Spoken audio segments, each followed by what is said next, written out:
Hi, welcome to episode whatever of God or Whatever. Thanks for joining me once again. I am standing unusually still today for this intro. For the past few I've either been walking or driving, but today I'm going to stand here against this backdrop.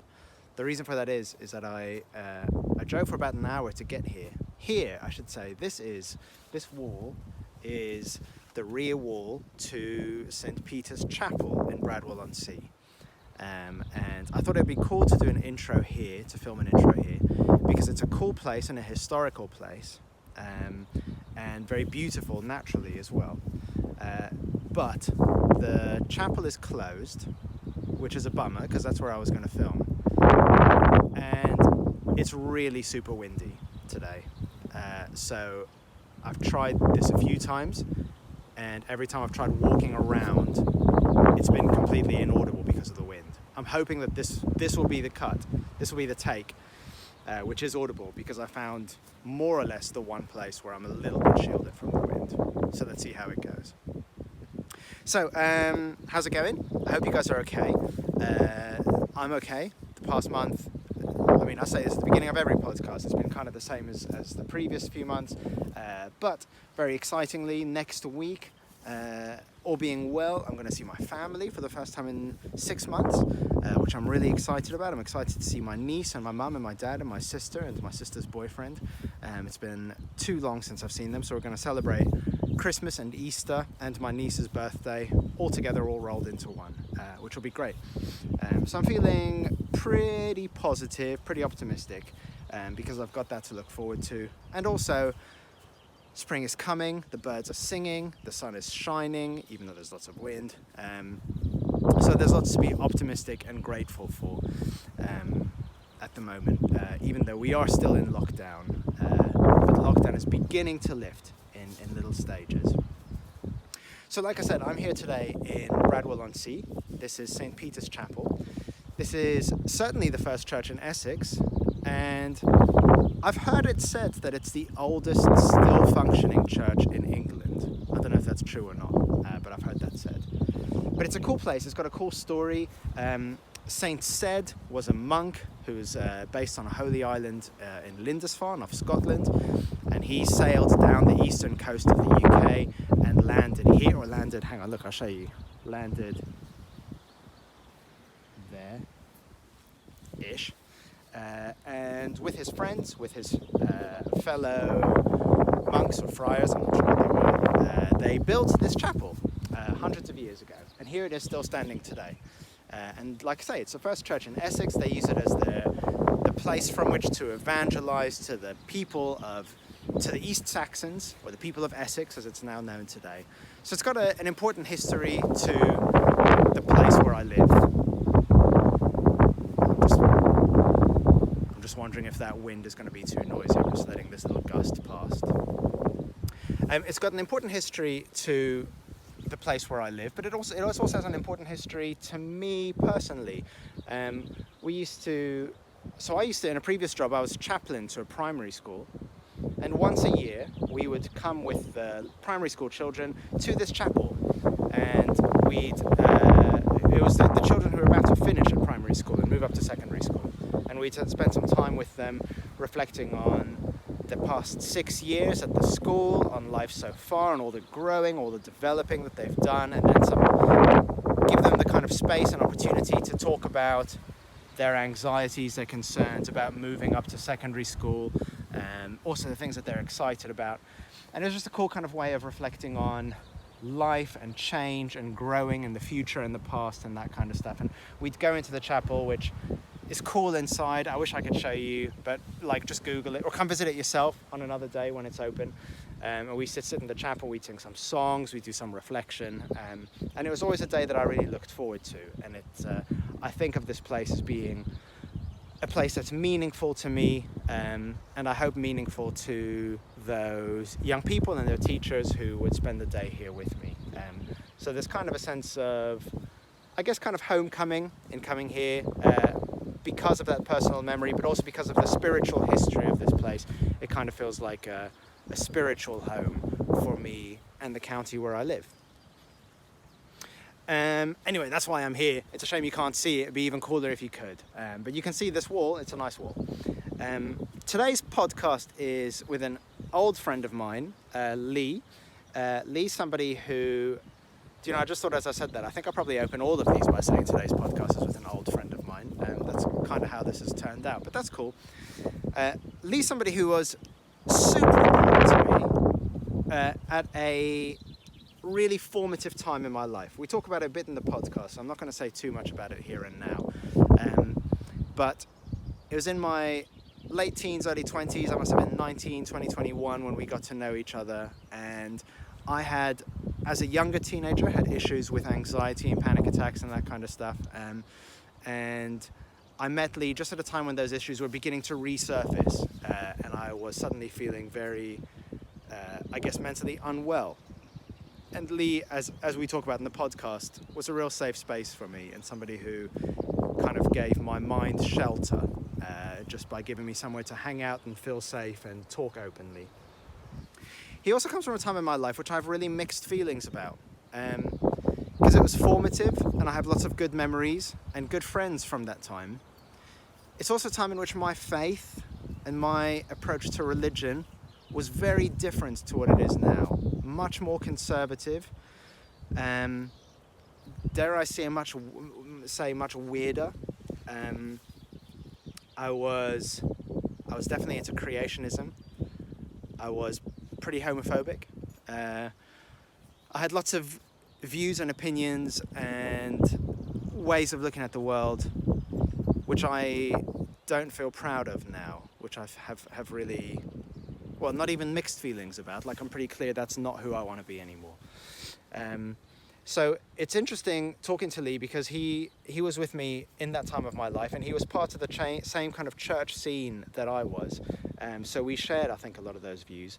And what was great talking to Leigh was there's probably still stuff that we disagree on, although that didn't really come up. There might not be.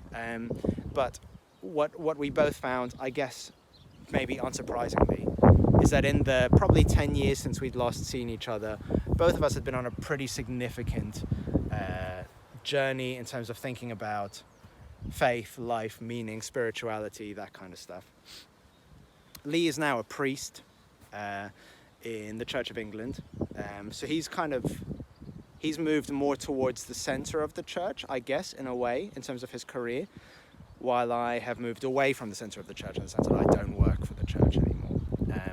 So in that sense, our journey's gone a little bit differently, but in terms of our thinking about God and life and meaning, there's lots in common. There's lots of stuff that we share. And it was just so great to talk to him because he's just this peaceful presence. And even if there is stuff that we disagree about, and like I said, I don't know if there is or not. Well, there must be, because there's stuff I disagree with everybody. But even if there is stuff that I disagree with him, he's just a lovely, peaceful person who makes me feel better, who does good for my soul, just to see him and hang out with him. And I hope that you'll have the same experience.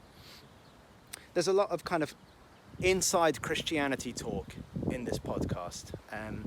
It's probably a more... I'm just waiting for that wind to pass. It's probably... I should say, I meant the wind blowing outside here, the natural wind, not... Oh man, I can't phrase this without it sounding like a fart. I wasn't talking about farting. What I was saying was, there's quite a lot of insider talk about Christianity in this, but I hope that it's something that if you're not a Christian insider, you'll still find interesting and thought-provoking, and it's just kind of interesting hearing about cultures which are slightly different to our own, isn't it? I think. So I hope that you enjoy it as much as I did. And there was something... Oh yeah, at one point I reference a book by James Allison, or reference an essay, I should say, and I hold up a book which is called Jesus the Forgiving Victim. That's not the book that the essay is in. If you wanted to read the essay which I referenced later on, it's actually in a book called Faith Beyond Resentment. So that's just a little correcting myself before I get into it. I think that's everything I have to say. I hope you enjoy it. If you do enjoy it, like I said at the end of the last podcast, it would really, really mean a lot if you could like, subscribe, leave a review, leave a rating, whether you're on Apple Podcasts or Spotify or watching this on YouTube. But just some way of giving a little thumbs up it would help my ego for one thing. It would just give me a personal little boost. But also it's good for the podcast because the algorithms pick up on that kind of stuff, and it just means that it gets a slightly bigger audience every time you do that. So I'd really, really appreciate that. That's it. I'm going to stop waffling. I hope this is usable, and I'll see you on the other side. Enjoy. Here's my conversation with Leigh.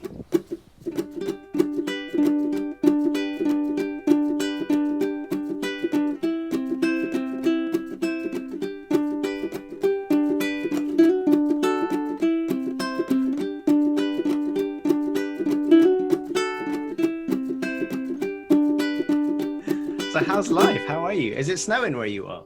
No, just rain. Devon. Okay. It's always wet here. Okay. Apart from April and May when it's like the Caribbean. The rest of the time it's wet. Okay. Okay. We've had a bit of snow up on Dartmoor, which I can see from my churchyard.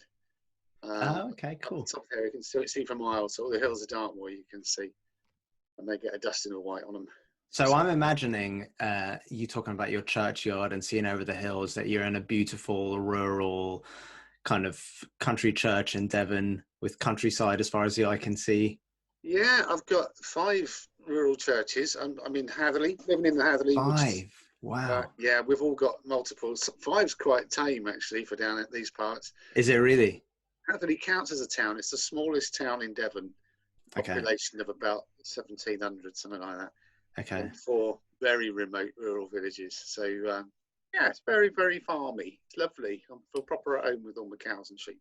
I'm sure you do. Yeah, we'll talk more about cows and sheep. I want to do some reminiscing, some sheep-related reminiscing, but we'll come to that.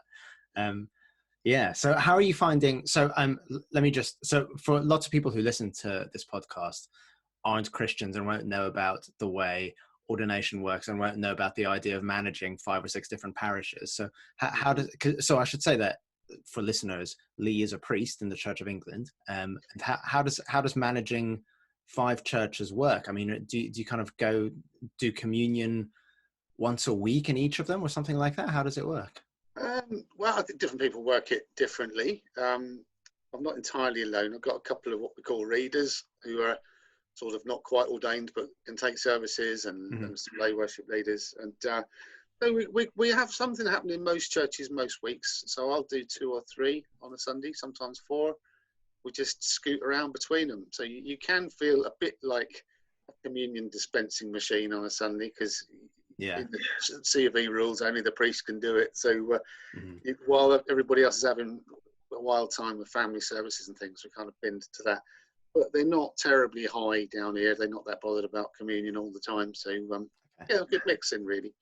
But yeah, it's just a case of doing multiple services on a Sunday. But in all, I mean, my 5 parishes, I've only got 3,500 people. So pastoral care-wise, you know, I did my curacy in Bideford, 1 town, 1 big church, 17,000 people living there. So head for head, it's very different. Everybody knows you're here, which is just lovely. Within 6 months, we felt like we knew everyone. That's cool. Certainly everyone knew us. I'll tell you what's cool is that you say that that's lovely, because I know some people who would say everybody knows you here, which is awful. But it's cool that for you guys that obviously works really well. Well, you know, apparently 9 out of 10 Anglican vicars are introverts, and I'm the odd one out. So I'm the extrovert, and Lynn's even more extrovert than I am. So I mean, the lockdown thing's been a nightmare for us because we're people. Yeah. So yeah, which I always think is a bit odd. You know, why do you want to go into a thing where your whole world is being involved with people if you find them hard work the whole time? Well, that's really interesting, you know. So I would describe myself as an introvert, but especially in the past year, it's been made really clear to me just how much I need and value human company, you know, like having it forcibly removed through the pandemic. Yeah. I find myself craving just being with people and, you know, even like I'll put up with small talk if that's what I need to do, just for the sake of kind of some company, and you know, to be able to hug someone, you know, to be close to someone, that kind of stuff. Which until this past year, I always kind of thought, yeah, you know, I'm pretty happy in my own company. I quite like my own space. But this past year has really highlighted that, like, I guess with everybody, it's a balance. You need a little bit of both. Yeah. But I mean, so I'm obviously not a priest, but I worked as a youth minister for most of my adult life, and still kind of work in that kind of world. And I loved running youth groups and being surrounded by people, and even sometimes, dare I say, being the center of attention. I really, really liked. But it just meant that You're I very good also. at it. Thanks very much. Yeah. You will remember it well. Thank you. Oh, that's kind of you. But yeah, like I think, even despite kind of enjoying that kind of high energy social kind of work, it just meant that I had to look after my day off a little bit more carefully. I think, you know, like I'd know that, okay, for a couple of days a week, I won't have a huge amount of energy to be with people, and I need that time to rest and recover. But then I'll throw myself back into it, and I'll love it again if I've had that time to rest and recover. Yeah. I don't think any of us are black and white, one or the other, are we? And That's right. I've certainly moved towards the introvert end from what I used to be, you know, from living in community and all that kind of thing. Yeah. And I do quite like the bits I'm on my own these days. So I do get it. Yeah, definitely. I think we all need both, just in different levels. Are we in your house now, by the way? I'm just looking Yeah, around this at is your. my little study. It's not very exciting. Would you like a little tour? Yeah, sure. Why not? There's you know, the obligatory vicar's bookshelf. Of course, yeah. And all With my books from the weird stuff over 1970s. there. All my little odd collections of strange things, just to keep it interesting. Cool. So puppets and fossils and all that kind of stuff. Oh, brilliant.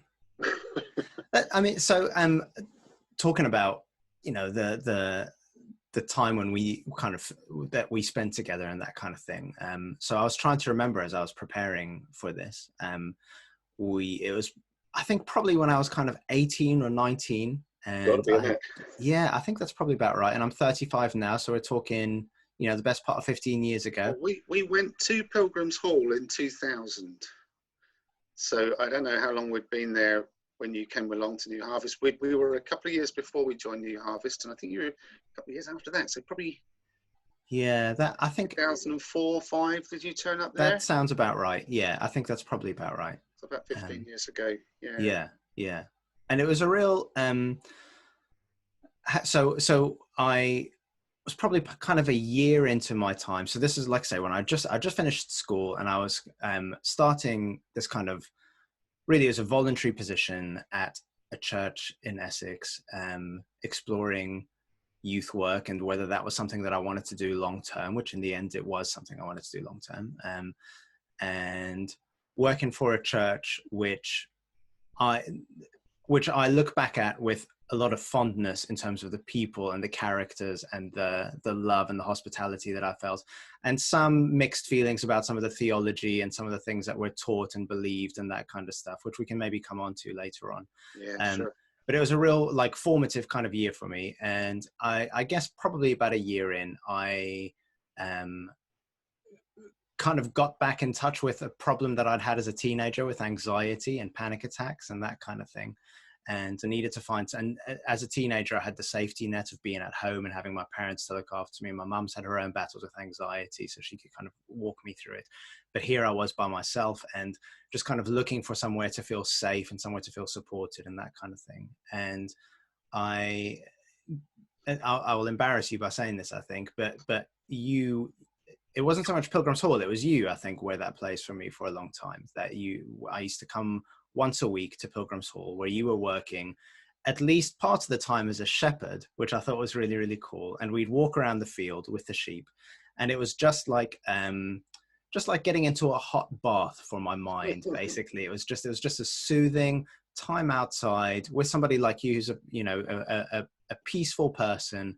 And it was really, really important to me, those times at Pilgrim's Hall. So I think it's just worth saying that, because there is stuff, like I say, theologically about that time in my life, which I'm quite critical of. Yeah. But on a personal and emotional level, what I never would want to come across as being is dismissive or angry or anything like that, because it was was really, really valuable to me. So Do you remember that day with the horse? the horse, no, refresh my memory. It was a wonderful moment. I was explaining to you why Joe, my shire, was a bit dodgy because he'd never been broken properly. And he said, "Oh, how do you break a horse?" I said, "Well, you bring them into lots of situations where there are things that would frighten them, and you just stand by them and stay calm, and they read your calm and realize it's okay, and they don't have to be frightened." And for you, I remember you saying, "Oh my goodness, a load of pennies just dropped." Yeah. Well, so that's really interesting because I don't remember that one particular thing, but I've got 3 or 4 other things which I remember, which come straight to mind. I remember having a conversation with you about the sheepdog, and about how you use the sheepdog to keep the sheep safe and to corral them from one field into another and that kind of stuff. And the sheep's experience of the sheepdog is that it's something scary to run from, but actually you as a shepherd know that this is what's best for them and that they will be okay. And there's a few little bits of wisdom like that I still kind of occasionally dig up when anxiety kind of rears its head again. I still kind of hold on to those, the lessons, like in terms of like the things that we talked about, but also just the experience, just the kind of emotional quality of kind of hanging out there at Pilgrim's Hall with you and the animals and that kind of thing. Yeah, I do remember one slightly traumatic experience where we had to try to catch a pig. Do you remember that? Oh, pigs are just bad news, aren't they, really?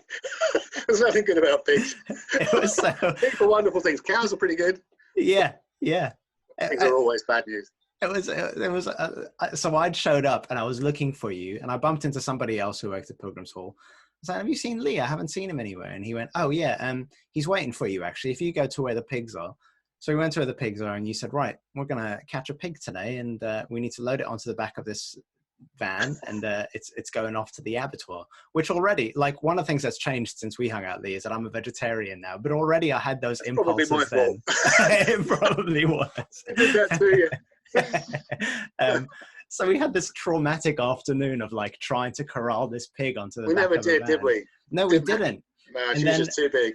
I think eventually we gave up, and somebody, I can't remember who it was, one of your Pilgrim's Hall colleagues said, I think you said, "We're just gonna have to do it ourselves, aren't you?" And one of your colleagues said, "Yeah, shall I go get your shotgun?" And I think you looked at me and probably saw my trembling lip and thought and said, "Should we leave it until tomorrow?" Let's do that another day. Yeah, which I was really grateful for. I'm so glad you missed that, because that was about the worst day of my life at Pilgrim's Hall.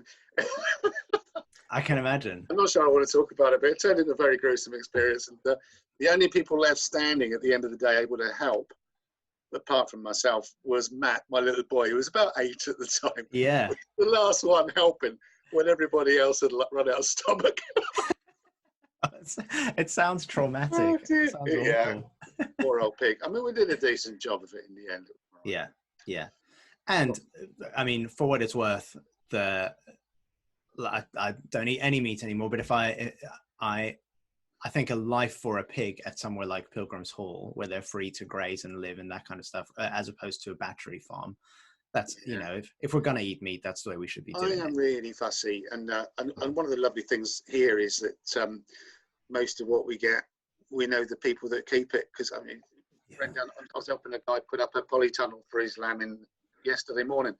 But they gave us a sheep for Christmas, and oh, cool. It's all local and swapsies and sharesies, and it's part of the fun of living in the country. And I'm still very fussy about where big things come from. Because a lot of pigs do have a hard time. Most sheep and cows don't have a hard time, whatever they tell you.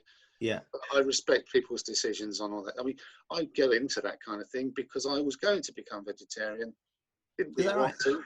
Yeah, but I felt I wanted to take responsibility for any meat or animal products I was using, which took us into the self-sufficiency route, and ended up doing all the other things that we did, including some quite big scale farming up into Linton in Devon. I'm actually, the average British farmer, they love their animals, they don't do a bad job. Yeah. Oh yeah. There's always the odd rogue that's worth avoiding.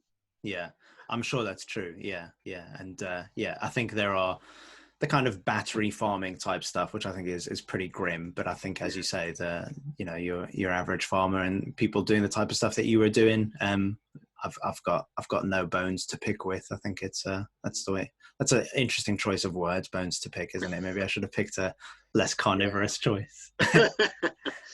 But let's I'd love to like I knew you from that point in your life, but I wonder if we could go back to before, because my memory of what you've told me from before you were at Pilgrim's Hall and before you got into faith and found Christianity is that you were a biker and involved in some pretty kind of tricky bikery type stuff. Is that fair to say? I am still a biker. I've got a nice big old Triumph out in the garage right now. Really? Cool. Yeah. But so yeah, it was. I'd been to. I'd grown up in a fairly rough patch on the edge of East London, and found a place of security with the whole biker scene thing. Because I still say the church could learn a lot about loyalty and all that kind of thing from the biking world. They were very, very good at looking after each other, and I fell in with that scene, which was great. I was actually never that bad. I've got fairly disappointing testimony. You're supposed to have killed 6 guys and done a lot of drugs and all that. No, I never did any of that.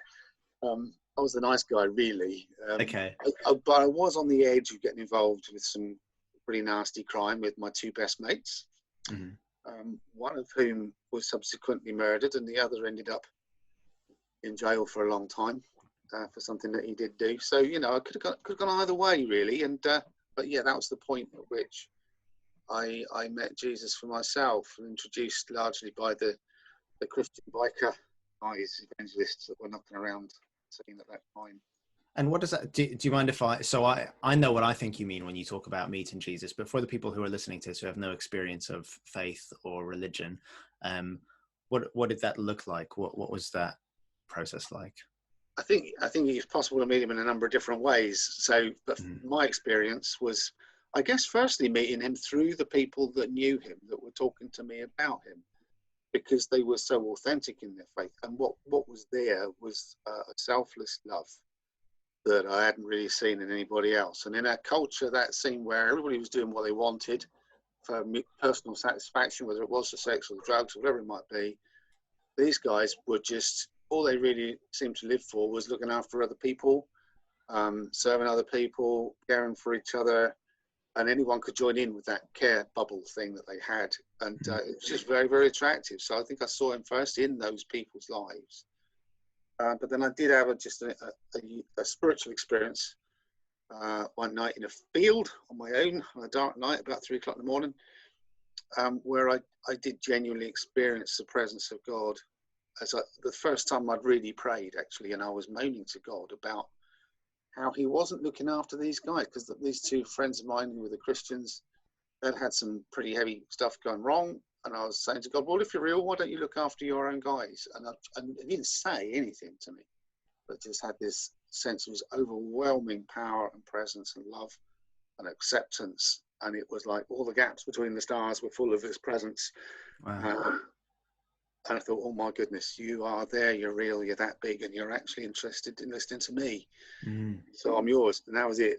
From that moment on, I considered myself his. And so that's how it was for me. But lots of other people have very different experiences. Of course, yeah.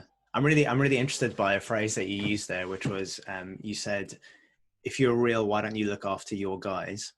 And I was reflecting while you were talking that, I mean, I have 0 experience of biker gangs, so I'm not going to pretend to know what I'm talking about. But my understanding of those kinds of, whether it's biker gangs or the kind of gangs that young people are getting involved with in East London, whatever it is, there's a sense of, I think you used the word loyalty earlier on. Like, these are our guys, this is our family, and we will protect and defend our guys and our family at the expense of everything else, so the people who are outside of our bubble, our gang, whatever it is, we will pretty much decide not to care about them for the sake of protecting our own, that kind of thing.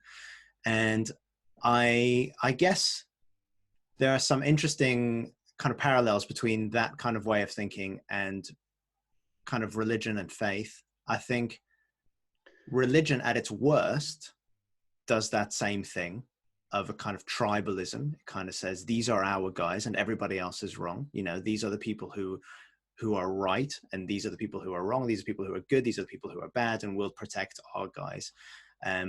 Whereas faith at its best, I think, really challenges that I think Jesus probably spent quite a lot of time challenging that in the kind of religious people, his Well, somebody contemporaries. wise did say, didn't they, the church is the only organisation that exists for the benefits of its non-members. That's right. Yeah. That's how it should be. That's the authentic version, and that's why I say what those guys were like in that scenario. That's how they were. Yeah. They were everything they could be for everybody else who wasn't a Christian. Yeah.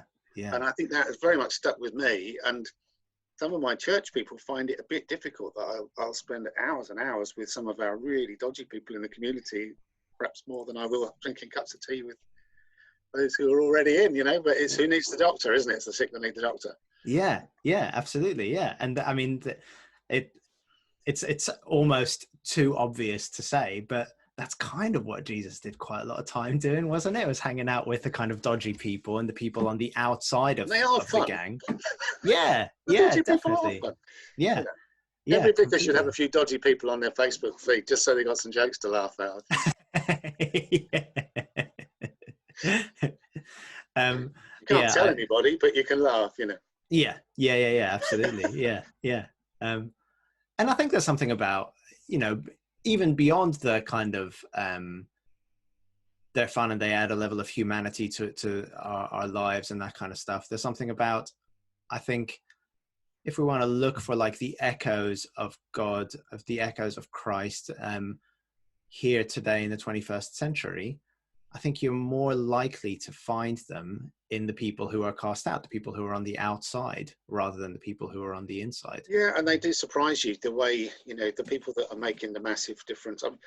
This has been an interesting year that has revealed the best and worst of a lot of people, hasn't it? And some of the people who have risen to serve the neighbours, the communities, who've really given selflessly, they wouldn't have been on your hit list of expectation. Yeah. And others have really pretty much just disappeared into the background of self-protection. And that's okay. People are fearful, and I get that.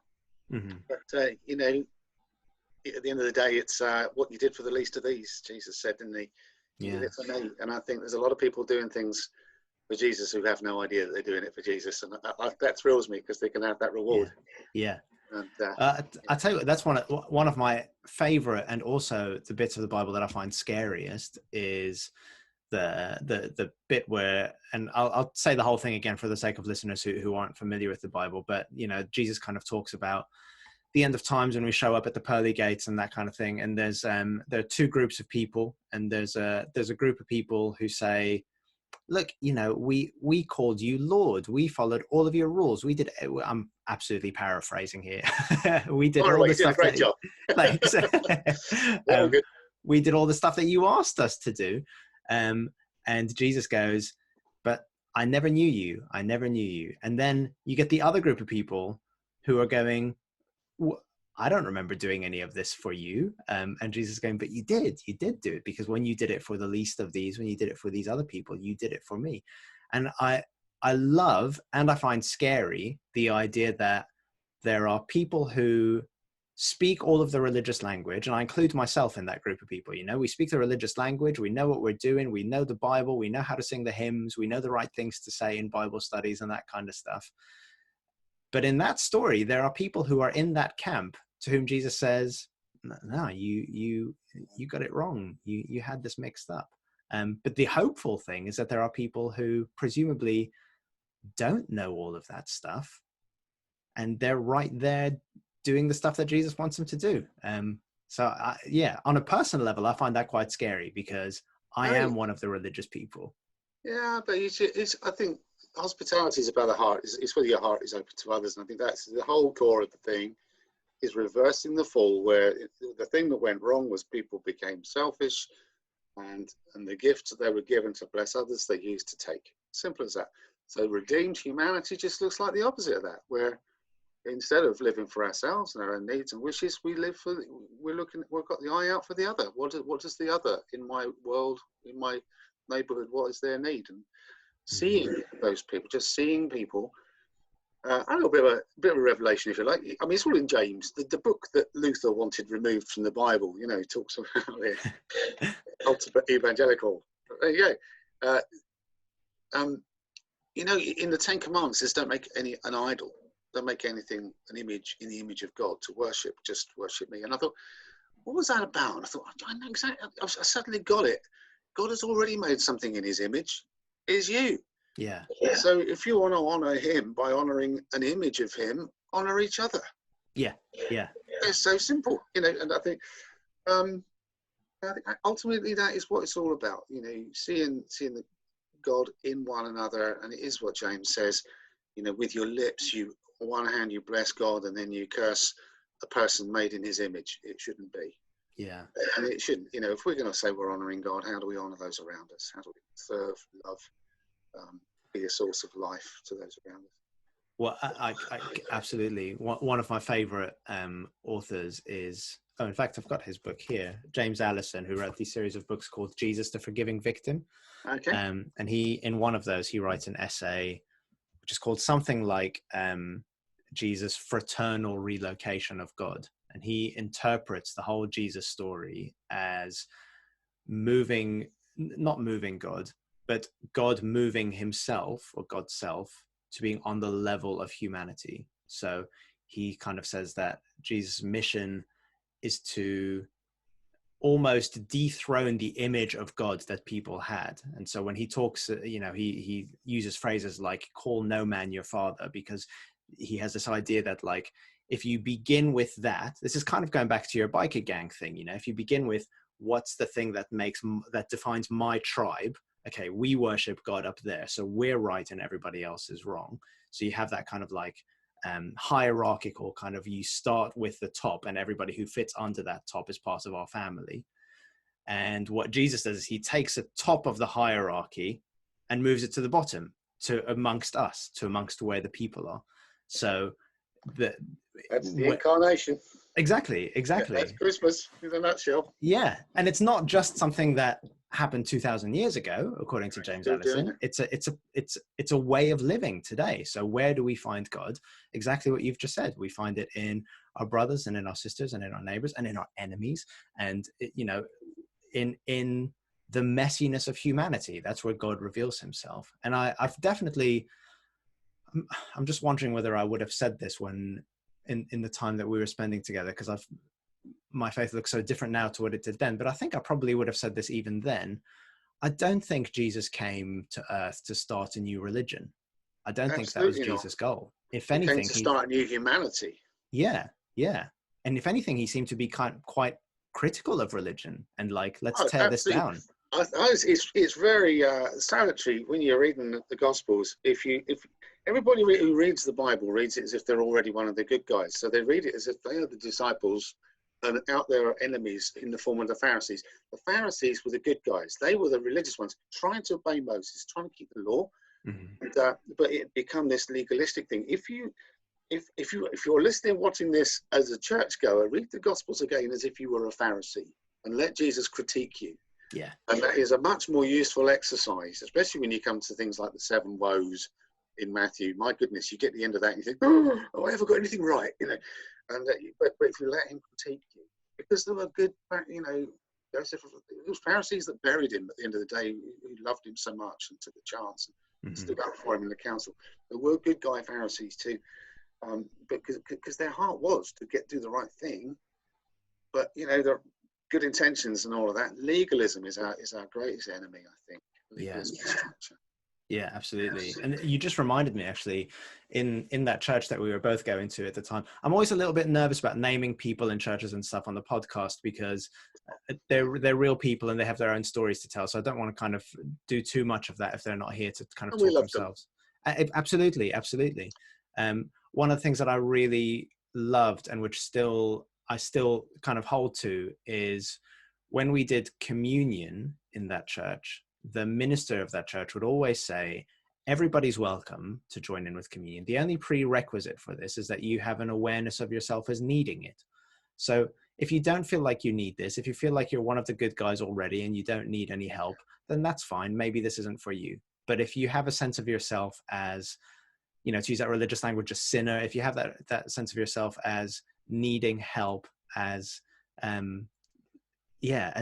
needing this support from something bigger than yourself, then this table is for you, whether you're a Christian or not. And, I've not heard really many other people talking about communion in that sense, whether that's in the kind of traditional Anglican church, which I now kind of call home, or in free evangelical churches like that one.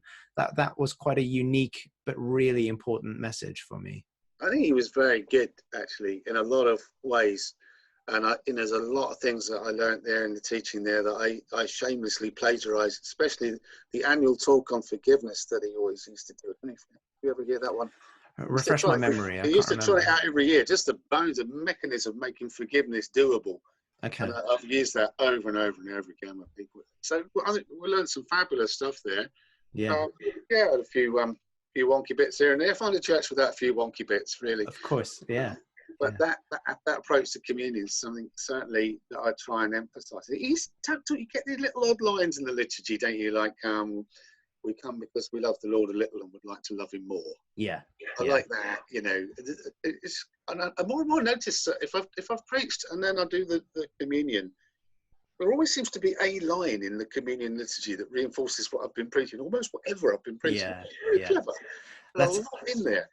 Absolutely. I mean, and it sounds like you've been on a similar kind of journey to me in the past kind of decade or so. I've moved to a place of really, really loving liturgy. And just to translate that, you haven't, did you say? No, I still really struggle with it. Oh, really? Oh, okay, okay. Oh, okay. Well, let me just say, so for listeners, liturgy is, it's quite hard to define liturgy, isn't it? But it's basically almost like the pre-written parts of the service, the words which people have spent hundreds of years creating and crafting. And if you go to, for example, a Roman Catholic church, anywhere in the world on a Sunday morning, the services will more or less follow the same pattern and use the same words. And it's that pattern and those words which we call the liturgy. And I think probably in the time which we're talking about when we were hanging out together, I would have probably been quite critical of liturgy because I would have found it a stifling thing. Like, I don't want to read somebody else's words. I want to use my own words.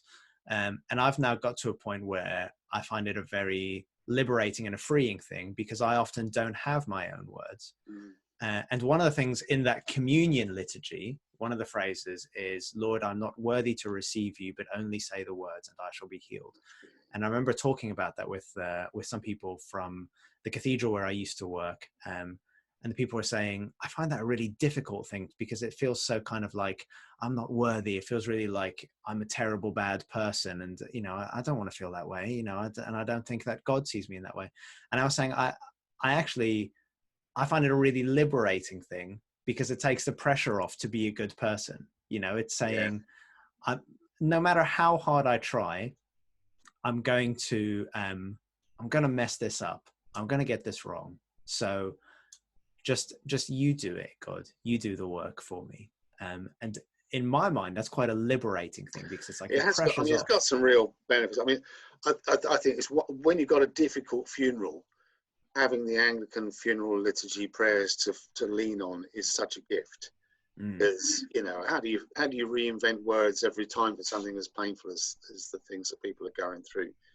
To have that framework as a person leading a funeral. And for the people involved in the thing, it gives you a net of safety, a structure that you can walk through and feel held. So it's got tremendous value for things like that. But when it really is, when you said the same thing every week, especially if you've got 4 services on a Sunday and you've said it 4 times. Okay, that's fair enough. Making it sound meaningful on number sort of fourth time round is quite tough sometimes. What do you mean this stuff? Oh. Yeah, no, that's fair. Most people don't have that experience of it. Yeah. But I'm still very sort of free churchy on the inside. I have to say, all that formation stuff they're supposed to do to you at college didn't really work for me. Okay. Well, let's talk about that. Can we talk about that? Because I feel like the Leigh who I was hanging out with 14, 15 years ago would have absolutely not been up for becoming an Anglican priest. Even potentially using the word priest, I would imagine you probably wouldn't have been that up for at that time. So tell me what's happened in between the time. Oh, and you can also tell me that I misread it, that you were always up for it. It was always part of the plan. But what happened in between in that time? Well, it's a funny one, really. I don't use the word priest. I avoid it at all costs. I have to say, Okay. I'm saying vicar because that's the job. I'm a firm believer in that everybody knows Jesus is a priest. Everybody who's connected with him is part of that joining earth and heaven. Mm-hmm. So I avoid the term. I know it's there. What happened when I was on the mower mowing the front lawn of Pilgrim's Hall 2 years before we left? When God first said to me, I was praying, Lord, do I do this forever? I'm loving this. Fine, if this is it. And he said, no, I want you to be a vicar. And I said, what, a real Anglican one? And he said, yes. And that was the end of the conversation. And I shelved it until 2 years later, we went down to Leigh Abbey, where I took up the estate manager job there. 300 acres of Exmoor. And almost the first thing that happened is the vocations guys were scouting us out. And it was a case of lie or own up that I'd heard this all a couple of years earlier. Got on the, the sifting wagon, what do they call it? Yeah. And tried my very best to muck it up because I didn't want to do it. Really didn't want to do it. And I thought, well, what could be worse than finding yourself being a vicar without being absolutely sure that God put you there? So I tried to muck up all the interviews, said all the wrong things, and somehow passed, the selection thing and ended up doing it. So no one more shocked than me, really. And I still wonder every once in a while, what am I doing? This is such a bad fit. And there are things that I really struggle with, but you do get this window of training. And oddly, I put my St John's hoodie on. Oh yeah, so you do, yeah. The college that I went to up in Nottingham, 2 years at college, and that did give you a chance to really hammer through some of those things that you think, well, if I'm going to do this, I've got to have answers for this, and this. And so that couple of years was spacious enough. I don't know why people moan about doing a degree. It's not that hard. Come on, I was an old codger. Anyway, I agree. I think it was all this time to study stuff and find things out. So I did hammer my way through some of the big issues that were standing in the way of me walking into this role. So there's two things you've talked about that I am desperate to know more about. So I'm trying to think which one to ask you first. But so I want to know about what those big issues were. I'd love to find out what they were. But also, I think, and again, especially for people who don't have a kind of faith or religion background, the conversation with God that you've just described while you were sitting on your mower, I toyed with going into ordination and started the process, and the language of vocation, which is just a posh word for calling, came up all the time. And obviously there's this question of, is this something that you want to do, or is it something that God is calling you to do?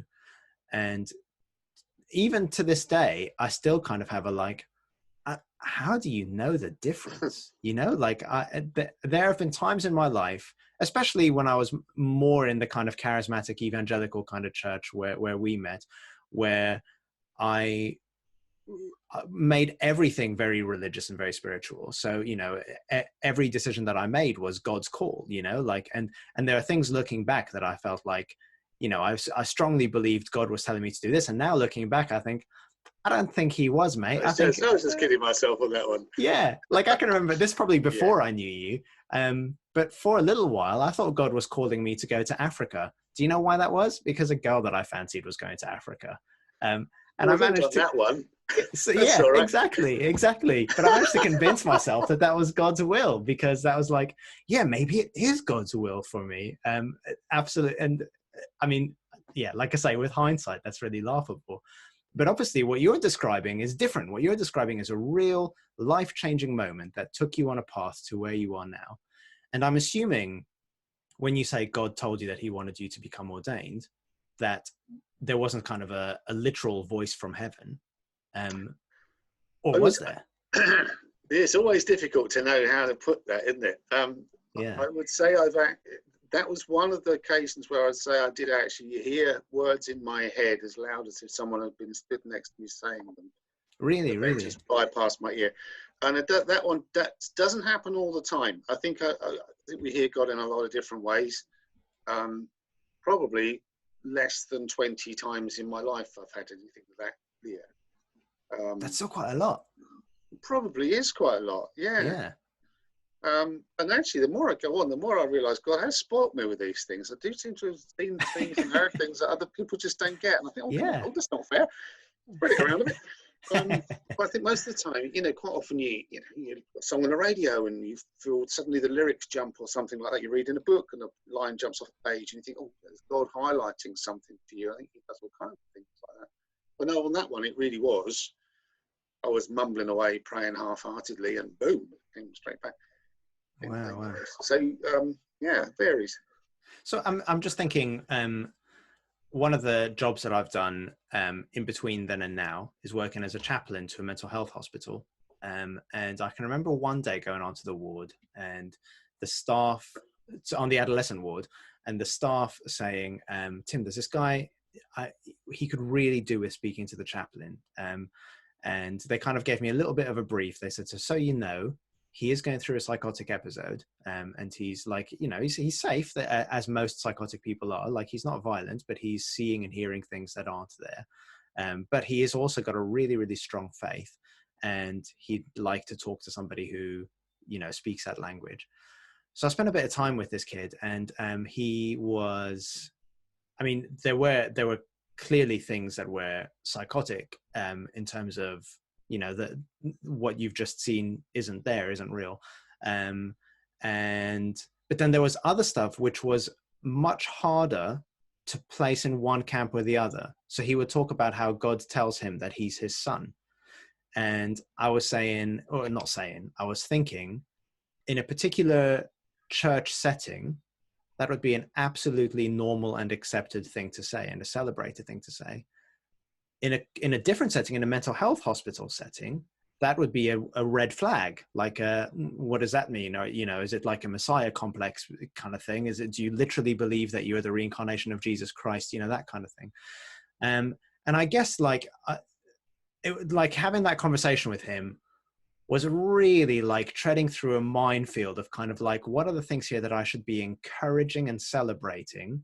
And what are the things that I should recognize as a symptom of an illness that he has that needs to be treated with medication? And I guess so let me be clear. Sorry, say again.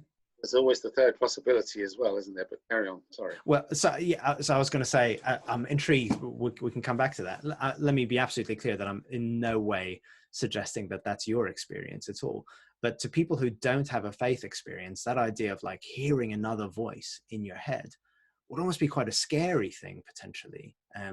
Like, what's wrong with me? How do I know that if this is really the voice of God, or if this is just something that like my mind has manufactured? And I guess to take that onto a more like almost mundane level, we have this problem at the moment with the kind of QAnon, white supremacist kind of movement in America, who are believing things which just simply aren't true.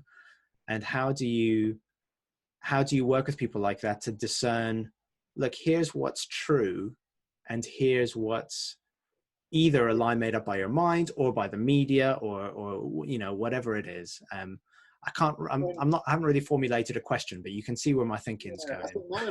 If you've got a basic framework of,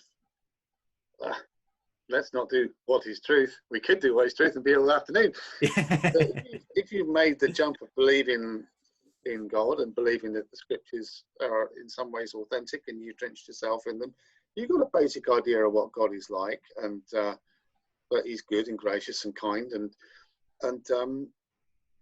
if that was a terrifying experience, I think that probably wasn't God. And I have had terrifying spiritual experiences because I was involved in other things before I was a Christian, which were much darker. And some of those things freak the lots out of you. But when it's God, it comes with peace and joy and kindness, and you can feel fairly secure in it. I think it's fascinating, the extent of overlap. I mean, the amount of people who are in labels as being mentally ill, who have religious delusions. Mm-hmm. It's far more, it's incredibly disproportionate, isn't it? Yeah. And I believe there is quite a big area of crossover that is not identified between emotional and spiritual affliction. And we just put everything in the mental health bag and don't account for the fact that there is a potential of spiritual sickness that's going on with somebody as well, which no amount of drugging will heal, but Jesus does. So that's a personal little beef. What was the question? Well, there wasn't really one. It was earlier. Yeah, it's just. So let me come at it from a slightly different angle. So I think like some of the great heroes of the faith, like if you like, I think St. Francis. Sorry, say again. You write them all off as nutters these days. Exactly. So St. Francis, who is one of my heroes, probably not very well mentally, and I guess there's like, I think that there's good in the current way of looking at mental health, which is recognizing what needs treatment and how to treat people and that kind of stuff. And also there's a kind of like, if we're just trying to make everybody normal, what are we losing? You know, that it's normal anyway. Why should we be normal? Exactly.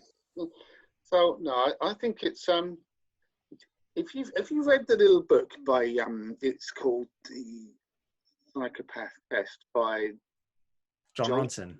John Ronson. Yeah, I have. Yeah, I love that book. I think that is absolutely fascinating, and a lot of the things that we assume are well documented, well studied mental illnesses were kind of dreamt up out of a hat on a Friday afternoon one night in the 60s, kind of thing, without an awful lot of, and we just take all those things as being legitimate illnesses, and they were pretty much dreamt up on the spot. And you think we like to slap a label on people, and I think life's more complicated than that. Just remind me, because it was a long time since I read the John Ronson thing. When you talk about them being dreamt up on the spot, what like? He talks about this little conference that was held by the, when the whole professional psychiatry was really quite young, and they just drew up this list of 60 or 70 mental illnesses based on the observations of each of them of one or two people, and gave them all a name, and just used those things ever after as syndromes, without really working out if there's a connection or common causes or what it was all about. Really. So it's got some pretty shaky foundations in parts, but I'm out of my field of expertise, really. So well, and so am I, absolutely. But that's okay. It's a podcast. Podcasts are all about people talking about stuff they don't know anything about. We need to own up when we're potentially talking twaddle, don't we? In case we get quoted. Yeah, absolutely. I think that's really interesting. So I would say that anxiety, we've talked about this already a little bit, has been a kind of feature of my life that I've had since I was a teenager. And there are moments when having that label is really helpful, because there are moments when I can go, oh, I know what this is. Yeah, like exactly. I don't need to worry too much about it because I know what it is. I know how to define it.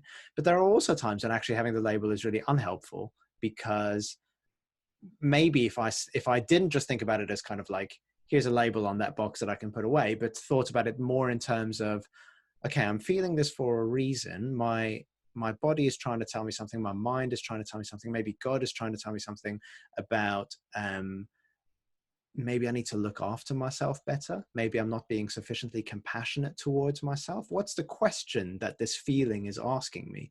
And to simply say, oh, that's anxiety, put it to one side. Like I say, sometimes I think that can be helpful when it's a real, like it really feels like an illness sometimes that needs to be treated. But other times there's more of a kind of like, something is trying to break through here and I need to take it seriously and listen to it. And usually I find that like I can clock it now in my life when those anxiety symptoms begin to manifest themselves. Usually it's a sign that like, oh, I've not been looking after myself very well and I need to do something about that.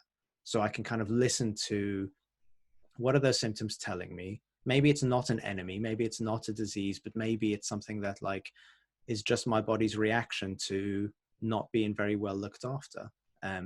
So anyway, sorry, that's a long-winded way of saying that. I think those labels can be really helpful. You know, there are things like, you know, whatever, like psychotic episodes and that kind of stuff, when there is medication for that can help people and get people back on track and really help them to live a happier, better life.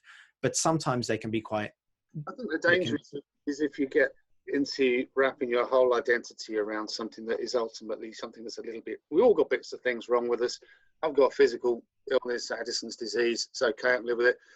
but there are a whole lot of online communities and forums of groups who are utterly defined by this illness, Addison's disease. I think, well, I've got something's gone wrong with one of my glands. I'm not going to let it shape who I am. And I think, you know, we can accept that we have flaws and weaknesses and areas where we need help and treatment, but that's not who I am. And I think what we've found our identity on wants to be something better than the bits of us that aren't that great.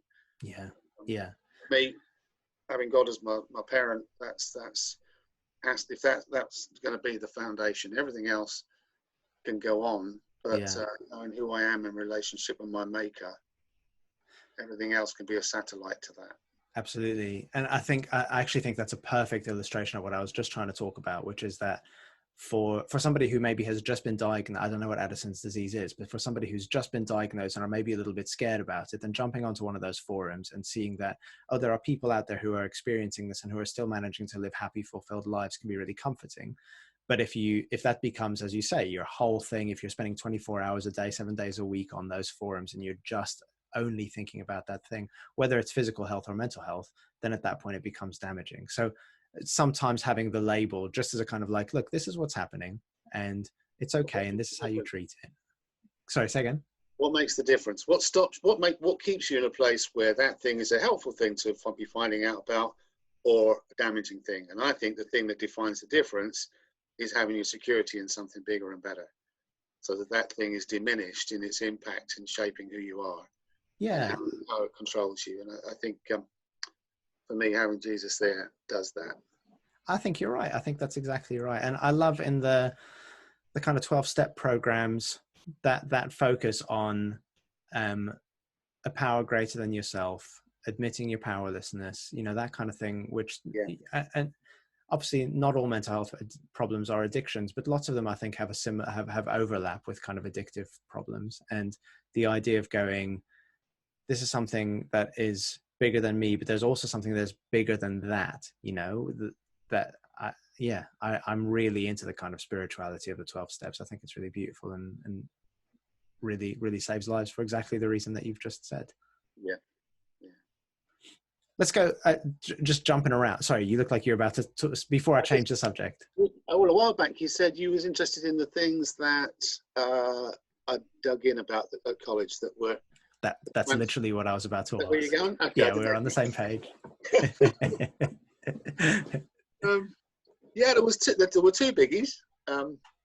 One more complex than the other. One was having a legitimate theology of sacraments that I could work with integrity. Can you? So for the sake of, I have no idea what that is. Yeah. People believe all kinds of different stuff about baptism and about receiving Holy Communion, and a lot of those things that people believe are things that I would really struggle with, and a lot of stuff in the Church of England that happens around those things are things that I would find difficult. So one area was I just wanted to get to a place where I could do those things publicly without feeling like I was in breach of my own integrity, and I did get there with that. And the other biggie was what I really believed about salvation, because I've been kicking that one around for a long time. Who gets saved and how it all pans out in the end.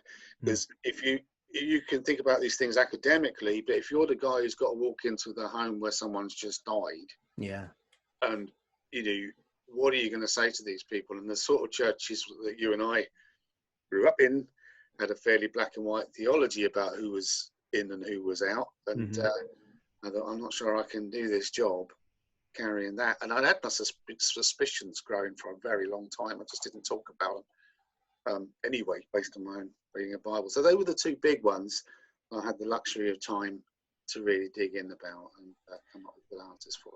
Let's talk more about the salvation thing, because and maybe I'm wrong, but I feel like I can remember you and I talking back in the day about salvation, and kind of having a conversation, you know, it's almost kind of like a conversation that we needed to have in hushed tones behind closed doors, because it was so kind of like, when you're not supposed to say this. How to believe this? Exactly. But I think God's this good. Yeah, exactly. Yeah. And so I think, the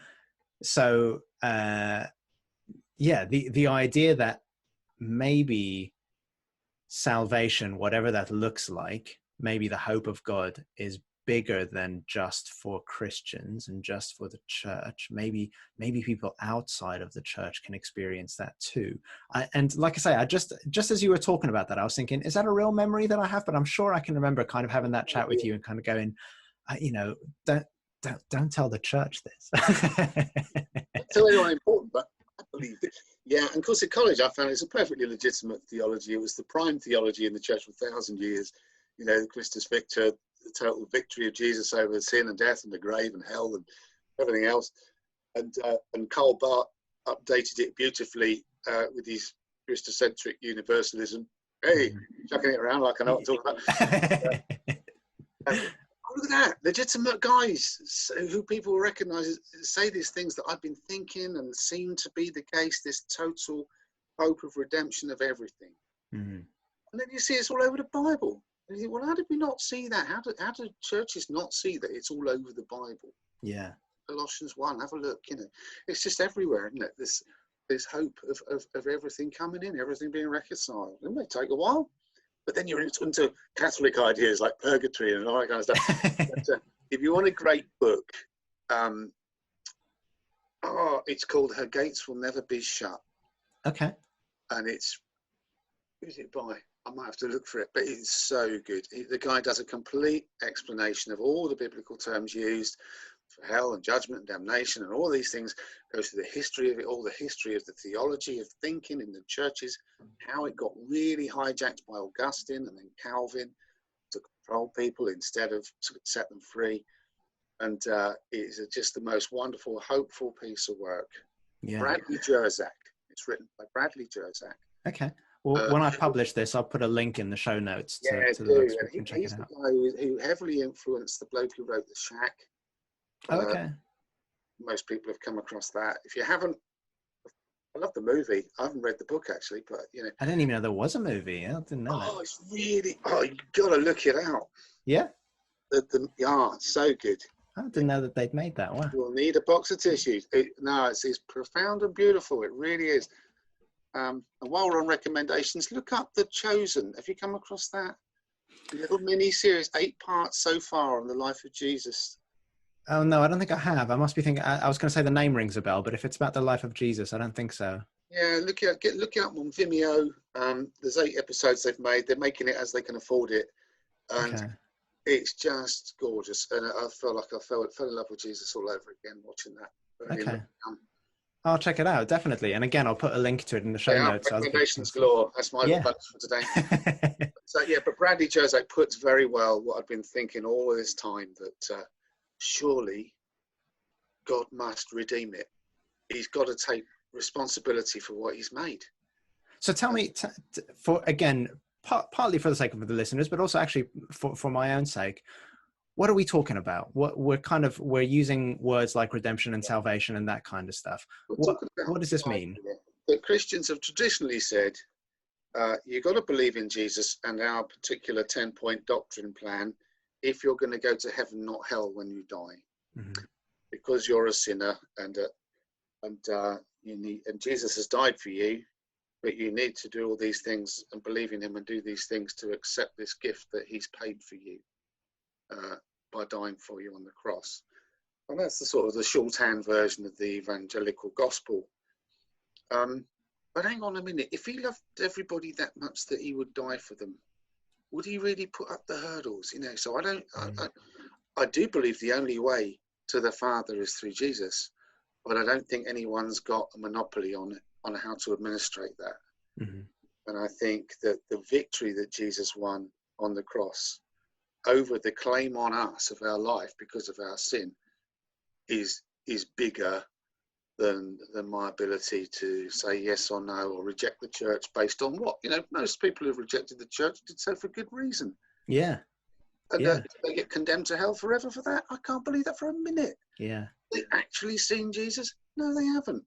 Have they actually rejected him? Probably not. They rejected some horrible corrupted bit of nonsense. And so how does it really work out? I think people will have to have the opportunity to see him for real, face to face, and to who could see that? Who could stand before the God who made them, who loves them to bits, who died for them, and who is saying to them, please come in, I want you and I love you and I've got all this for you. Who's going to say, no, you're all right, I'll go out with you. I mean, possibly, maybe somebody will say no, but but even hell has got no doors left on it. Mm-hmm. Hey, what was Jesus doing between Good Friday, when he hung on the cross, and Easter Sunday, when he come out of the tomb? He was in hell, breaking the doors off, setting the captives free, leading them out in his train, taking the keys off Satan. He's beaten it all. Yeah. And that was the solid doctrine of the church for 1,000 years, until it seemed to be something that you couldn't control people with terribly well. Yeah. So you had to start slapping conditions on it and making it difficult for people. Absolutely. It's condemned. It won't surprise you to know that we're very much on the same page with that. I can remember, so I occasionally do a little bit of teaching at theological colleges for youth work students. And I can remember having fairly heated discussion with one of the students about this. It wasn't what I was there to talk about at all, but it was just a digression that we got onto. And so this is another, so James Allison, the guy whose book I held up a moment ago, it's another thing that comes from, well, I say it comes from him, he got it from someone else, but he's where I came across it. He talks about the idea that what makes Christianity unique among the big world religions, or let's say the ancient world religions, is that those ancient world religions give people a system of goodness to follow in order to earn God's grace. So if you do this, don't eat that, do eat that, go here on a Sunday, there on a Friday, then all will be well and God will be happy with you. And James Allison's point is, and that's a caricature. I've had people from other faiths on this podcast who would potentially argue with that, but that's the caricature that James Allison gives. And Christianity, it kicks against that, because the story in Christianity is, it's done. It's fine. You are good with God. Doesn't matter what you do. You could do anything. You could completely fuck everything. Sorry, I don't know where you are with swearing, but if you completely mess everything up in your whole life, and it's fine. You're still good with God. And that's that. Like, I love that. That quote from Julian of Norwich, a saint with a boy's name, who's actually a girl, who talks about all things shall be well, and all things shall be well, and all manner of things shall be well. And in my mind, that's the hope of all of this, is that it's not God's tribe who at the end of time, like, hey, we were right all along, like a football team, like we won 3-0. But it's like everything, all of creation, all of the universe, the whole planet, every individual person. Every tongue confess. Yeah. Hello. That's an all. As in Adam all die, so in Christ all are made alive. It's all in the Bible. You don't have to look outside the scriptures to find this stuff. Yeah, absolutely. But so this student who I was talking to really struggled with that and was basically asking, well, what's the point in being a Christian then, if all of this is done anyway? And I found that that question breaks my heart, because it means that at the moment you're doing something which is making you miserable because of what you think it'll get you after life. But that's your insurance ticket for eternity. Say again, sorry. It's your insurance ticket for eternity. Exactly. Anything about living now and recognizing the difference it makes, the freedom it gives you in life now. Yeah. So tell me, I mean, I'll tell you how I answered, but out of interest, if you were talking to that student and he said to you, what's the point of being a Christian in that case? How would you answer that? I'd be saying, if the only reason you're a Christian is because you think it's your ticket to a good eternity, then don't be a Christian. Yeah. Because there is so much more to be had through knowing Jesus, through having him in your life, the freedom, the healing, the resolution, the peace, the security in your identity, the purpose, understanding why you were made in the first place and what you're on this earth for. Mm-hmm. None of that has touched you yet, for goodness sake, Yeah. But I've got churches full of people like that, and they're still not sure. They're still scared. Oh, I'm not sure if I'm good enough, but I'm going to keep them. Yeah. And the structure of, and it's why I really struggle with some of it, the structure of the church has held people there, and it's all this inherited baggage that we've got. Thank you, Calvin. Yeah, and others. I want to give him a smack when I get there. Yeah. God won't mind. Sorry, everybody who likes Calvin and Augustine. But it was a deliberate thing on Augustine's part that, we can't give people this much freedom because they will just be bad and we can't control them. So we've got to put a little bit of fear that you might not inherit this thing, or you might lose this thing if you don't toe the line, or they could just do anything. Whereas Jesus is happy to take a chance on us just doing anything. And this is the great heresy, I think, is legalism. Because legalism is the enemy of relationship, and what God really wants with us is relationship. Yeah. And legalism, as soon as you've got a little bunch of rules that says, well, as long as I know I'm keeping these things, that's it, job done. I don't need to talk to God anymore. I don't need to have anything else to do with him because I'm keeping my little box of rules. And the relationship goes out the window. And you look at the characters in the Bible, that you cannot make rules out of the things that have happened to them. You know, what's Boaz doing, marrying a Moabite, when Moses says you're not allowed to marry Moabites? You know, and the Bible's chock full of things like this. Yeah. Magi, what are these guys doing? The translators haven't even got the guts to translate Magi into astrologers because everyone knows that's wrong. And yet, what are they doing turning up, getting it right at Christmas? Yeah. You know, and you can't make a system of rules out of it. And God does that deliberately. Yeah. Go through the Bible. What's the right way to baptize someone? There is nothing in the Bible that will tell you. There's 10 different methods. What's the right way for a person to receive the Holy Spirit? You won't find out. It's all over the place. It's a mess. Yeah. And because it's in about getting it right. Yeah, absolutely. And in my mind, and this is what. Sorry, say again. Rant over. Yeah, no, I really enjoyed it. Rant as much as you want. That was a good rant, and it's very similar to how I responded to the student who I was talking to, which was the fact that it's not a system of goodness is why I love it. That's why I want to be a part of it, because it tells me it doesn't matter how far off the rails I go. It doesn't matter how much I mess my life up. I'm still okay. Ultimately, I'm still being held. I'm still loved, and I don't have to worry about it. And actually, being released from that fear of I have to get everything right, I think means that you're more likely to end up getting things right. Because why do people go off the rails and become, addicted to heroin or whatever? It's because of fear, I think. And so when you don't have that fear anymore, you're free. Fear and guilt are the two worst motivators and decision makers that you can operate from. Yeah. And knowing Jesus takes them away both. You've got nothing left to be scared of and nothing left to feel guilty about because he's covered Absolutely. It.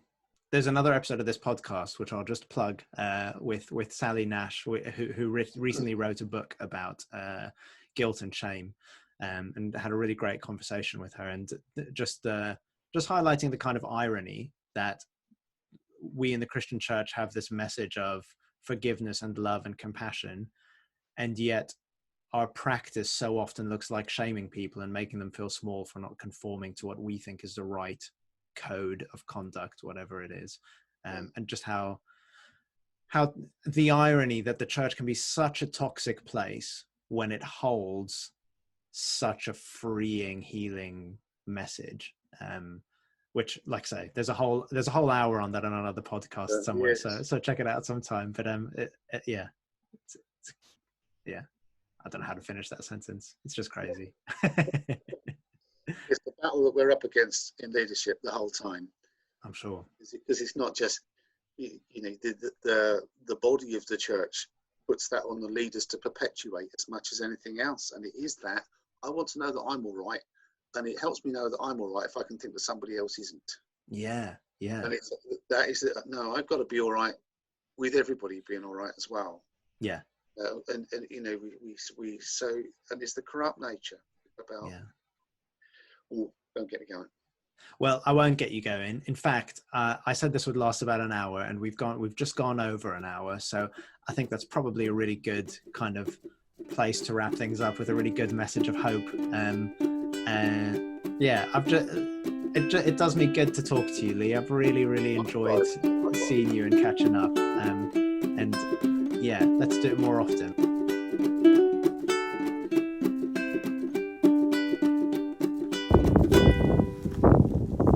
So that's it. That's my conversation with Leigh. I hope you enjoyed it and found it interesting and thought-provoking.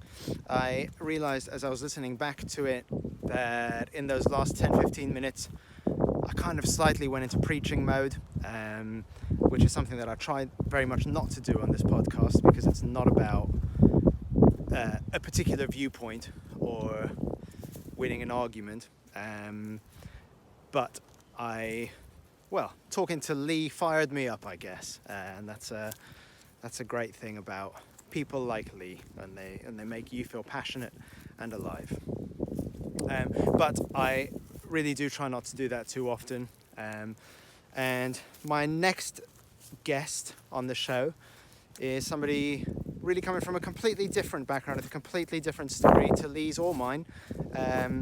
Not involved in mainstream Christianity at all, but has some experience in Mormonism, which is a belief system which I have been quite critical of, and New Age kind of spirituality, which is another belief system which I've been quite critical of. But he's a brilliant, lovely, interesting, thoughtful, intelligent person, and the whole point of this podcast is that it's not about, like I say, winning an argument or convincing people of a point of view, but about hearing and learning from different perspectives and points of view. So I hope you'll enjoy that conversation in a month's time. And that's it for now. Good news. I said on the last episode, I was asking at the end of the last episode, in this little outro bit, I was wondering why the sound quality is always so rubbish when I recorded in my flat, in my house on my expensive microphone, compared to just being out here in the wilderness with my iPhone. Turns out it's a Zoom issue, that Zoom doesn't save video recordings in high enough definition, so the sound quality suffers. So this episode, this conversation with Leigh that you've just listened to, that's the last episode of God or Whatever that's been recorded on Zoom. As of next month, we're using a different platform which records in much better quality. So that's good news. Cool. All right. Like I said, if you like the conversation, please do take a minute to like, subscribe, leave a review, leave a comment, whatever you can do on whatever platform you're engaging with this on. Thank you again so much for joining me. I love doing this. It's a privilege to do it. And I love that, even though it's only got a small audience, I love that people tune in and share their thoughts with me afterwards, and there's always a bit of a conversation that happens after I upload each episode. That's something I really look forward to. So thank you. I love you. Stay safe, stay healthy, and I'll see you at the beginning of May, at which point we'll be allowed to socialize outside in groups of 6 or fewer. So that's something to look forward to. Okay, bye.